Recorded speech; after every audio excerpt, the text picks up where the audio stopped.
Here live on the post-game show from Lynn Family Stadium, the regular season finale. City winning 2-1 over Sporting KC2. Jeff Greer alongside me. I'm Clay Abels. Jeff, it was pretty smooth first half. City rolled through. Second half, got a little bit scrappy there for a second, but overall controlled the game about as well as you could hope for City. Get out of here, get the victory. Nobody is hurt, and let's move to the playoffs. Yeah, that's key phrase there. Nobody was hurt. You just want to get through this game. But an added benefit of playing the way they did, especially in the first half, I thought they maybe took their foot off the gas a little bit in the second half, but that first half put them in prime position to get home field advantage throughout the Eastern Conference playoffs, which is huge to climb up the way that they did in the last couple of weeks and make that, put that stake in the ground. Good performance tonight. I liked what I saw from Brian Ownby, Antoine Openo out on the flanks. Obviously, Cam Lancaster was up for it, getting his goal, almost scoring a few other times. Paolo Del Piccolo played really well. So a strong performance and a great way to finish off this electric run from the start of August into the postseason.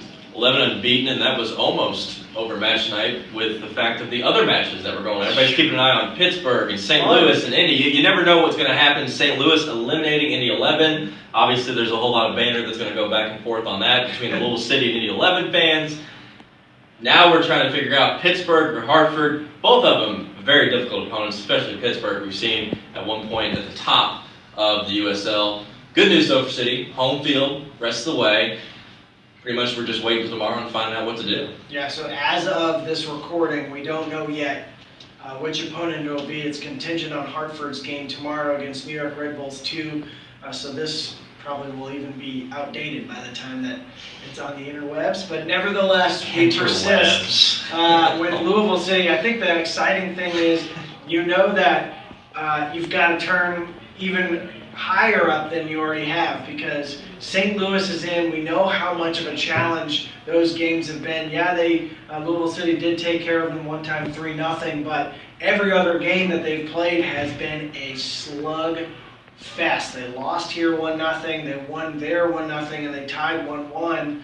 And none of those games were very fun, it looked like, to play in. Just a real knockdown, drag-out affair. So if St. Louis wins in this first-round game and Louisville City wins this first-round game, you know that matchup could be coming. You mentioned Pittsburgh earlier, Clay, coming here and winning in the restart opener. And we know Hartford has vastly improved too. So this is going to be a slog, and I can't think of a better way to have to go through it than to at least know you're going to have your home fans behind you.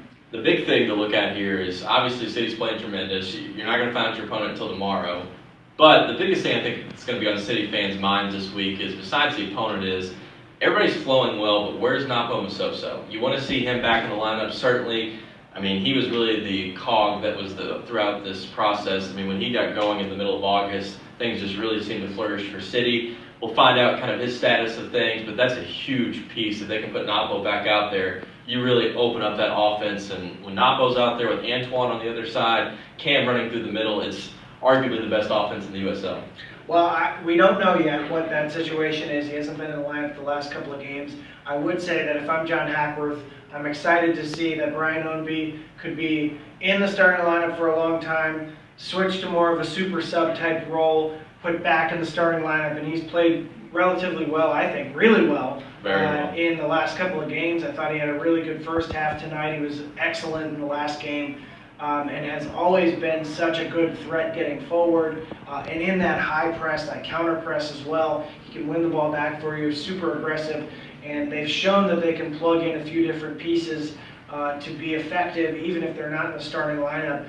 And he knows that role pretty well. So even if Napo is a longer-term thing, we don't know that for sure, so we're entirely speculating. But even if he isn't able to play next weekend and into the postseason, we know that Brian Ownby is a guy you can rely on in that role. And to speak upon some of those positives you mentioned with Brian Ownby, certainly Brian's been a part of the success here for City for the last few years. And to go with it and how well this team's playing, we touched on the post-game with radio. Paolo Del Piccolo has the header tonight, man of the match. I mean, you talk about somebody, along with Sean Tosh, Speedy Williams, all those guys, but Paolo being the captain, the way he has led this team after starting off at the bottom of the group, coming back from July to now all the way at the top, potentially getting the #1 overall seed. Absolutely. You just can't say enough about what Paolo's done as a leader for the squad. Huge captain of the team. vocal guy. Big thing about him that I think is sort of underrated for people who maybe kind of just follow the team casually, don't really know a ton about tactics and all those things, which is totally fine, but Paolo Del Piccolo's ability to operate as a really smart player with some of the intangibles. He's so good at moving around in space.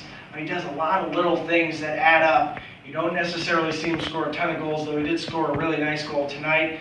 You don't necessarily see him get a ton of assists, though he's been such a great distributor of the ball in that advanced central midfield position. But it's his ability to pull people into different spaces, to find pockets of space with his passing, and move around where other guys can then fill in areas and be dangerous themselves. All of those things add up over the course of a season, and I really do think he was a key factor, along with Napo Masoso, in turning Louisville City's offense from feeling like it was knocking on the door a lot to breaking down that door and not even looking back. I mean, they've been so confident the last 2 months, and I do think Paolo is a huge reason for that breakthrough. Tonight, the final score, City wins 2-1 over Sporting KC. We'll be back here October 10th. Playoff, baby. Next Saturday. Let's do this. We don't know who we're playing yet. We don't know at the moment, but we'll likely know here tomorrow kind of what happens between Hartford and Pittsburgh. It's going to be fun. It's going to be fun. You know, obviously the fans really showing out well tonight, even with the rain coming out here and enjoying the show. For Jeff Greer, you can find him on the internet, the interweb thing. Interweb. Tubes.